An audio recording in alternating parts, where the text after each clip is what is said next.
जब महिषासुर युवा होता है तो वह कात्यायन मुनि के आश्रम में जाकर उनके शिष्य रौद्राश्रव की तपस्या भंग कर देता है।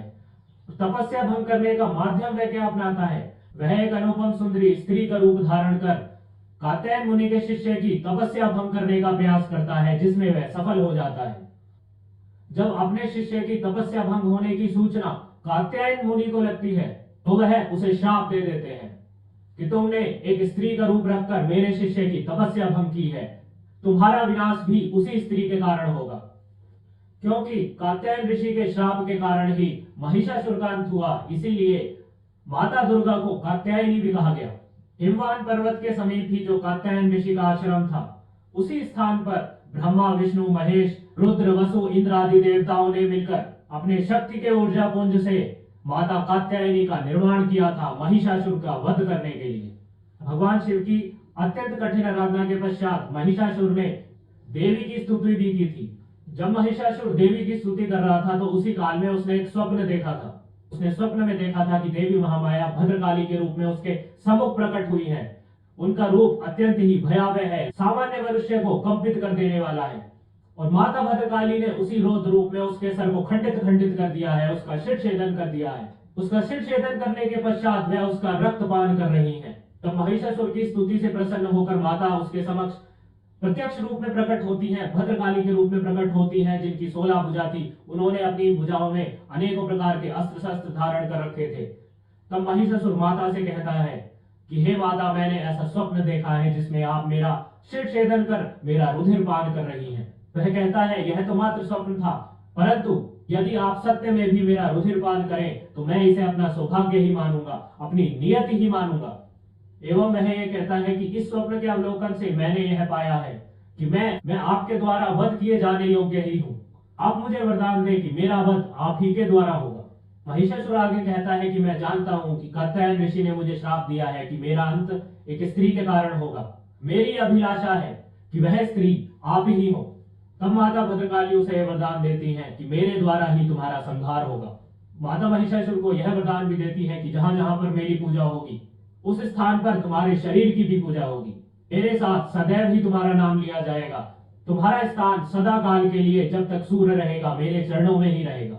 माता के द्वारा दिए गए इन वरदानों ने स्पष्ट कर दिया था कि माता स्वयं महिषासुर का संहार करेंगी एवं जब तक माता की पूजा होगी उसी के साथ महिषासुर भी पूज्य होगा। जब भी माता को पूजा जाएगा तो महिषासुर का स्थान उनके चरणों में ही होगा।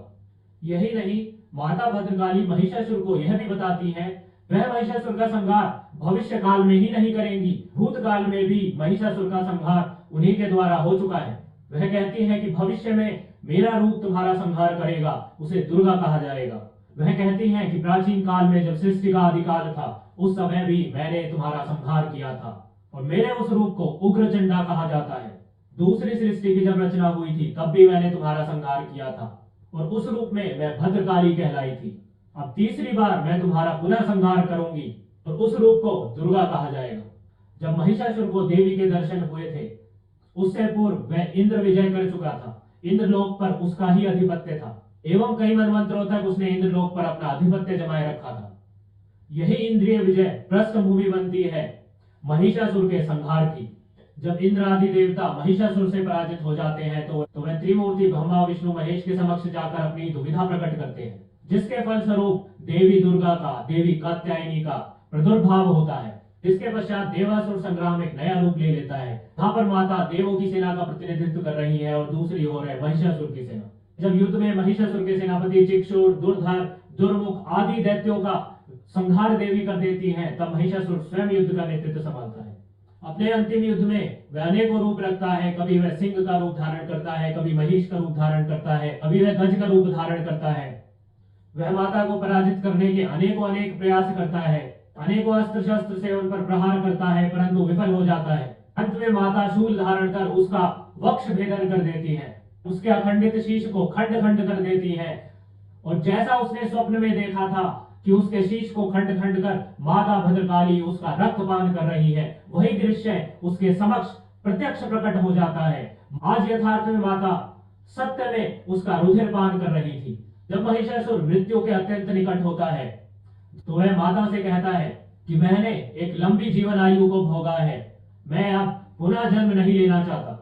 तब देवी उसे कहती है कि मैंने तुम्हें वर दिया था कि तुम केवल मेरे ही हाथों वध्य होगे, अन्य किसी के हाथों तुम अवध्य हो। इसकी सत्यता में तुम्हें संदेह नहीं होना चाहिए। और यदि तुम्हारी अभिलाषा है कि तुम अब पुनः जन्म नहीं लेना चाहते, जीवन चक्र के बंधन में नहीं फंसना चाहते, तो मैं तुम्हें वरदान देती हूँ कि सहस्त्रों करोड़ कल्पों तक तुम्हारे जन्म नहीं होंगे। तुम्हारी जीवात्मा सदैव ही मेरे चरणों में स्थित रहेगी। इसके पश्चात माता अंतर ध्यान हो जाती है। मैं आशा करता हूँ कि जिन तथ्यों को मैंने कालिका पुराण से आपके समक्ष वर्णित किया है, उससे स्पष्ट हो जाता है कि क्या महिषासुर माता काली का भक्त था, क्या महिषासुर भगवान शिव का ही एक रूप था,